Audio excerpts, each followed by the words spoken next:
저희는 채널에서 많은 SSD를 테스트했고 그중 몇몇은 매우 비싸지만 성능도 매우 좋았습니다. 하지만 이런 드라이버 중에는 매우 저렴한 것도 있습니다. 일부 사양은 종이에 적힌 다른 사양만큼 매력적이거나 인상적이지 않아 보일 수도 있지만 겉모습으로 책을 판단하지 마세요. 이것은 당신이 얻을 수 있는 가장 효과적인 업무 운전 중 하나입니다. 그 이유를 알려드리겠습니다.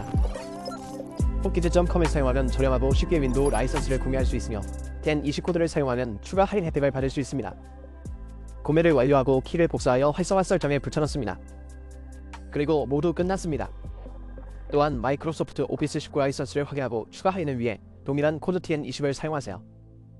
아래 영상 설명에서 호키즈.com을 확인해보세요. 이것은 WD 블루 SN580입니다. 크기는 2TB이고 이것이 최대 용량입니다. 4TB는 살 수 없고 256, 500, 1TB를 살 수 있고 2TB 버전을 살 수 있습니다. 운전이 일방적입니다. 보시다시피 바닥에는 아무것도 없습니다.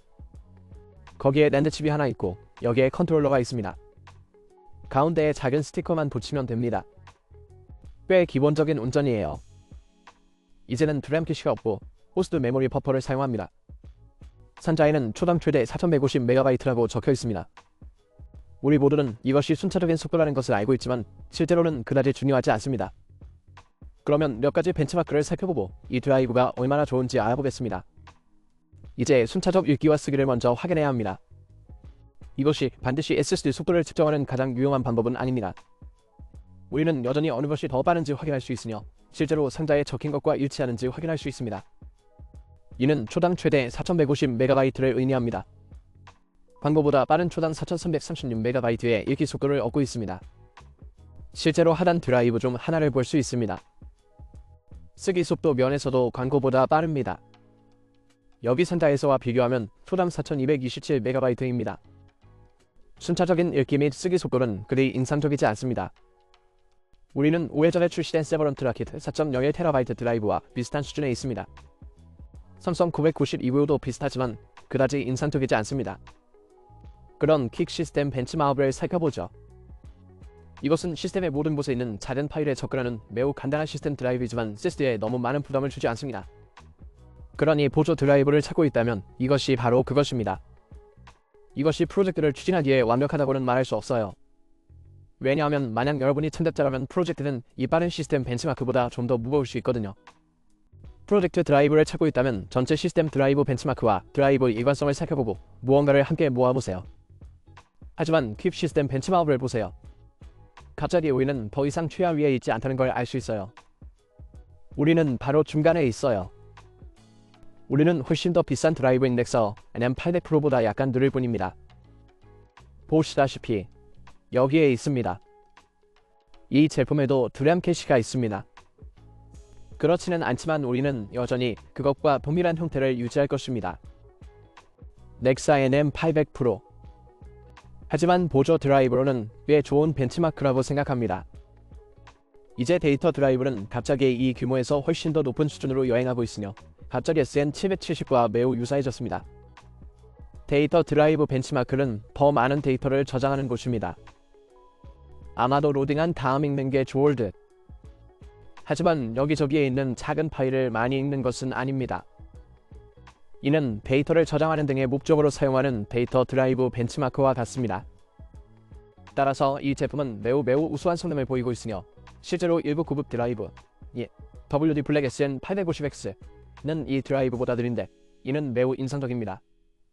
전체 시스템 드라이브 벤치마크를 살펴보면 운영체제와 프로그램이 실행되는 곳이 어디인지 알 수 있으며 해당 드라이브를 해당 목적으로 사용하려는 경우 드라이버의 성능이 얼마나 되는지 알 수 있습니다.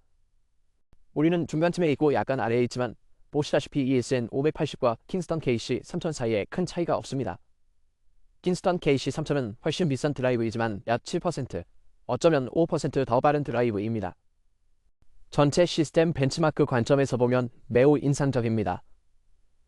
넥사어 NM790은 순차 읽기 및 쓰기 속도가 더 빠르지만 이 드라이브의 몇 퍼센트 차이밖에 나지 않습니다.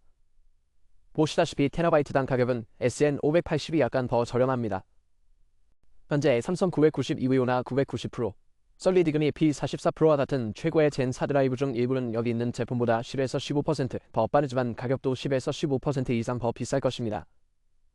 그러니 이건 사실 꽤 인상적이네요. 이제 드라이브 일관성 테스트를 살펴보겠습니다. 여기서는 20시간 동안 드라이브를 아주 강하게 사용하고 있습니다. 20TB가 넘는 데이터를 쓰고 드라이브를 여러 번 채웠지만 실제로 이 드라이브는 전혀 성능이 좋지 않습니다. 실제로 이 제품은 우리가 테스트한 제품 중 저가형 드라이브 중 하나입니다. 솔리드금이 P41 플러스 2TB는 실제로 이 부분에서 더 나은 성능을 보입니다. 몇 퍼센트 더 나은 성능을 보이는데 이 제품은 그보다 낮은 편입니다. 따라서 SSD를 매우 많이 사용하려는 경우 제어 및 호스트 메모리 버퍼와 2TB 크기를 가진 이 제품은 잘 작동하지 않습니다. 일관성 있는 제품을 찾는다면 드럼캐스트 드라이브와 이 패킷 상위에서 볼 수 있는 고급 젠4 드라이브를 찾고 있을 것입니다.